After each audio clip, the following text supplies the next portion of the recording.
Beidzot esam tikuši līdz Bulciņas dzemdību stāstam. Šis bija pavisam savādāka dzemdību pieredze, kāda mums ir bijusi.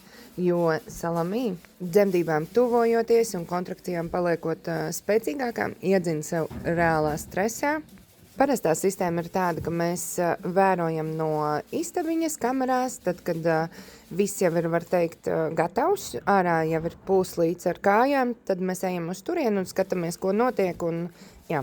Bet šoreiz mēs jau kamerās ievērojam, ka nav īsti riktīgi, viņai pat vēl nav īstās lielās kontrakcijas, un viņa jau tur sev ir iznesusi smadzenes un aizgāja tik tālu, ka viņa jau sāka smērēties ārā pa sienām, ka viņa mēģināja izlausties.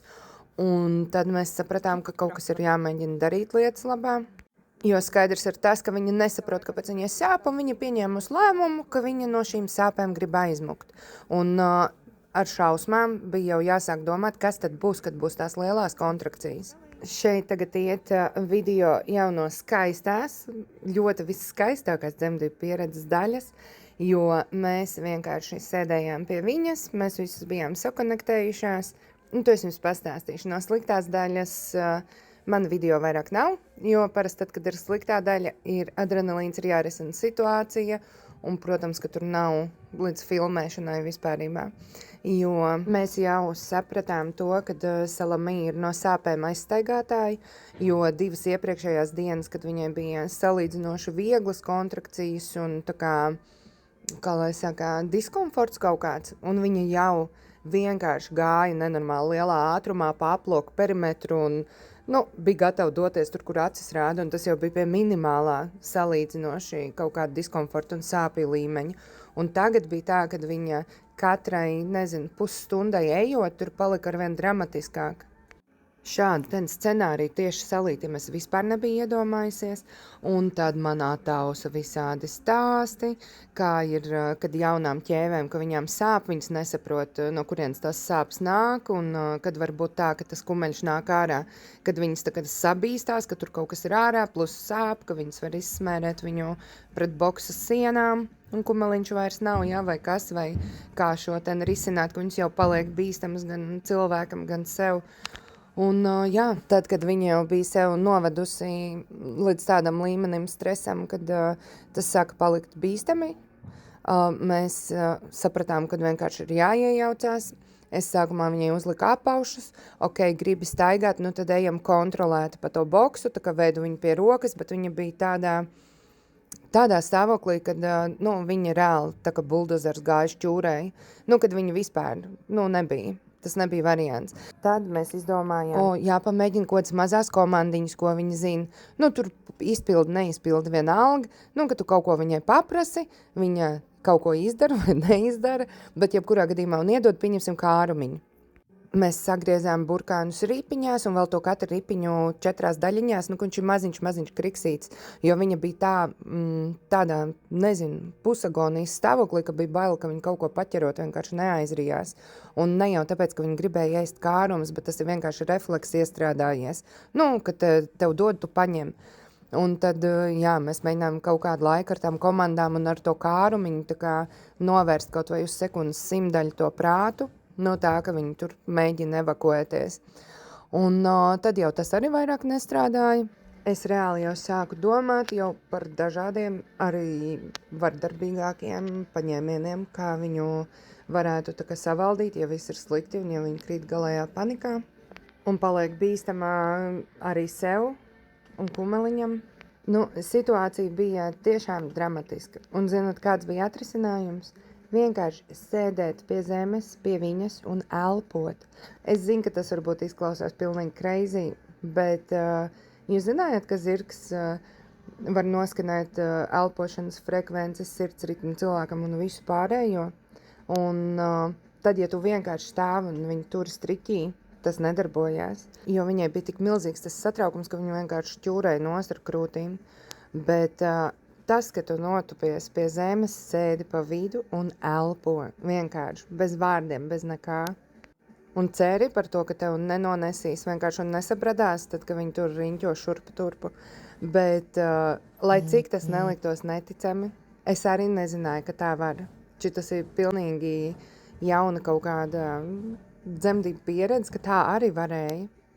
Mēs vienkārši tur sēžot, mēģinājām uztaisīt burbulīti ap sevīm, un viņa tiešām pie mums arī atnāca, beidza riņķot, beidza stresot, viņai pat arī mainījās elpošanas ritms, un viņa laida visas tās sāpītas caur sevīm, un vienkārši pie mums tur stāvēja atslābusi, un viņai arī sākās lielās kontrakcijas, viss, un viņa uzvedās daudz mierīgāk nekā, es saku, mēs līdz šim ķēvis vērojām, tikai, pieņemsim, caur kameru, kā viņas nonāk līdz tam momentam, kad tas kumeļš nāk ārā, ir, ka viņas tur kārpās, viņas riņķo, viņas ir nemierīgas, un viņa uzvedās, es nezinu, pat 200% mierīgāk, jo viņa kaut kā, pieslēdzās, piekonektējās pie mums, un tad, kad viņa bija atslābus, tas process arī tad uzreiz ļoti ātri aizgāja tā kā uz priekšu, un viņa ar mums arī elpoja kopā tajā lēnajā elpošanas frekvencītē. Man pilnīgi reiba galva, jo es neesmu pieradusi tā elpot. Bet tas reāli strādāja. Es zinu, ka tas izklausās crazy. Man arī tā liktos. Bet, jā. Un mēs ar piromāniņu bijām tik nenormāli laimīgas un aizkustinātas. Šitās tam tiešām bija viss skaistākās dzemdības un tāda vienkārši unikāla tā dzemdību pieredze, un viņa arī sagaidīja to, ka viņai tieši šitā tik mierīgi, ka viņai jau bija lielās kontrakcijas salīdzinoši, tad, ka viņa sev tur nes smadzenes ārā, viņa sev tā bija nodzinusi, ka viņa visa bija pilnīgi slapja. Te viņa stāvēja un vienkārši viņa laida to caur sevi, un tas viss strauji sākās, jo tad viņai tās kontrakcijas bija daudz mazākas. Pa lielam, kopš mēs saslēdzāmies vienā vienotā sistēmā, viņa tā arī nepameta to mūsu burbulīšu teritoriju, nekur prom vairāk negāja, un vai man dieniņa, es šito te nakal tagad taisu to video un atkal atcerējos, un šitas bija kaut kas. Es, starp citu, arī pati esmu dzemdējusi, un man pirms dzemdībām teica, ka tas būs viskaistākais notikums manā mūžā, un lai es tā kā atslābinos un mēģinu iztēloties ziedu smaržu. Es vēl tagad atceros. Un tad, kad tur bija hardkorā jau, viss ir slikti, es to atcerējos un domāju pie sevīm, kāda vēl ziedu smarža, kad man liekas, ka tas drīzāk nāves smaku jūtu, nevis ziedu smaržu. Es nemācēju, šitas man tik labi nesanāca tā kā salītim, jo salīs šitas dzemdību pasākums beigās bija tāds, kad es pat teiktu, ka šis varēja būt tas līmenis, ar ziedu smaržu, un man liekas, ka bija ļoti harmoniski. Un zini, kā tu jau vēl kā cilvēks zini apmēram, kas notiek un kāpēc tev sāp. Viņa jau to nezināja, viņa nekad iepriekš nav dzemdējusi. Man liekas, ka Salčiks izcili tika galā, izcili. Un ja neskait lielo drāmu sākumā, šīs bija ļoti mierīgas, harmoniskas, tiešām, cik dzemdības var būt skaistas, tieši tik skaists arī šīs dzemdības bija. Un ja jūs tagad brīnaties, kas tas par baltu aplīti tur nāk ārā, viņa nedzemdē baltu miņonu, tas ir augļa mais, augļu mais. Un kumeliņš nāk ar kājām un ar galviņu pa priekšu. Es uzlikšu pātrinājumu. Milzīgs atvieglojums bija ieraugot to, kad ir viena kaiņa, pēc tam otra kaiņa un deguntiņš. Tas nozīmē, ka bēbīts ir pareizā guļā. Man no tā ir ļoti bail, ka varētu būt, kad, citreiz mēdz būt, kad kumeļam ir aizlocījusies kāja vai galva, vai vispār viņš nāk ar dibenu pa priekšu, un tas ir ļoti, ļoti bīstami. Palika bailes par salamī, pucīšu, mīcīšu vāverīti, jo man likās, ka viņa ir maza un bulka ir milzīga. Viņa arī ir ļoti liela priekš kumeliņa. Tālītam bija 2 plīsumi, bet, nekas traks. Visi ir ļoti labi. Te jau bulciņi ir ārā, es viņu izmasēju ar dvieli, izņēmu ārā viņas pakaļkājas no vāveres, jo viņa bija ļoti aktīva, lai viņa tur neuztaisa vēl kaut kādu damage.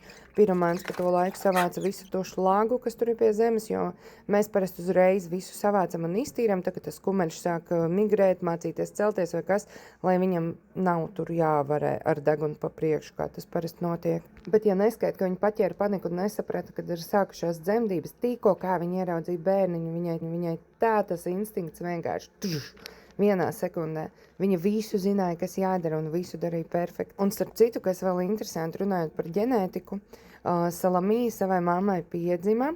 Viņai arī bija netipiski biezs augļu maisi, un toreiz bija tā, ka Salamī piedzima, un viņa ar kāju, tā kā viņa bija līdz pusē, un viņa jau sāka lēkšot ārā no mammas, un viņa to maisu pārplēsa netipiskā vietā apakšā. Un tad ķēvu viņa tā kā izstūma ārā, un viņa palika ar to maisu biezo galvā. Un tad, ja mēs tur nebūtu bijušas, piemēram, tad visticamāk Salamī nebūtu mūsdienās. Šis ten arī atbild uz jautājumu, ko daudz ir prasījuši, kas notiek tad, ja zirgs piedzemdē un cilvēks nav klāt. Var sajiet un var nesaiet. Bet par to ģenētiku runājot, ko es gribēju teikt, bulka tieši tāpatās kā Salamī, ja viss spiest līdz pusītei sāk lēkšot ārā no mammas, kas pirmkārt palielina mammai traumu risku, plus salčiks, ka tikko bija izspiests, viņa uzreiz sāk kūņoties, tur tenterēties, viņa jau nevarēja piecelties kājās, bet viņa tāds dulls zirneklis rāpoja apkārt boksam vairākus apļus. Māma pat vēl nebija atjēgusies, viņa vienkārši gulēja vēl, un mēs tad priecājamies, rekā šī aktīva. Mēs jau nezinājām, ka tas nozīmē to, ka tā bija tā enerģija, kas bija domāta piecelties un meklēt pupu un dzert pieniņu. Jo, kad pienāca moments, kad ir jāceļās un jāiet meklēt pups un jādzer piens, salčiks bija piekusis no izvazāšanās, viņai vispār pat nebija spēka vairāk. Un es nerunāju par klasisko, ka kumeliņš ir piedzimis un tad viņš tur kaut ko ņurkājās un kaut kur tur mēģina rāpot. Viņa reāli tā kā pat taisno no vāveres apkārt pa boksa perimetru. Tādēļ tagad, kad bulciņa bija piedzimusi un tur mēģināja kaut kur aizliekšot, mēs viņai bišķiņi ierobežojām kustību brīvību, lai viņa sagaida, kad mamma ir piecēlusies un gatava viņu saņemt. Un viņai arī tā trakā vēlme kaut kur sistēs jau bija pazudusi, un viņas citu ļoti saprātīgi pagulēja, sakopoja spēkus. Viņa, manuprāt, vienkārši izcili gan tā piecelšanās, gan ēšana no pupiņa, ļoti superviegli. Mums pierēs vispār nebija rievītes. Mēs ar Piromāniņu runājām, ka šī bija visskaistākā dzemdību pieredze. Mums viss, starp citu, ir bijušas kopā. Un ir milzīga pateicība, es nezinu, kaut kādam kosmosam par to, ka mums vispār ir iespēja kaut ko tādu piedzīvot. Jā. Un tagad gan ir lielīšanās ar pirmo sūdu. Paskatieties, bulciņi kādu mekoniju izlaid ārā. Pirms piecelšanās kājās un pirms piena ēšanas. Tas ir milzīgs.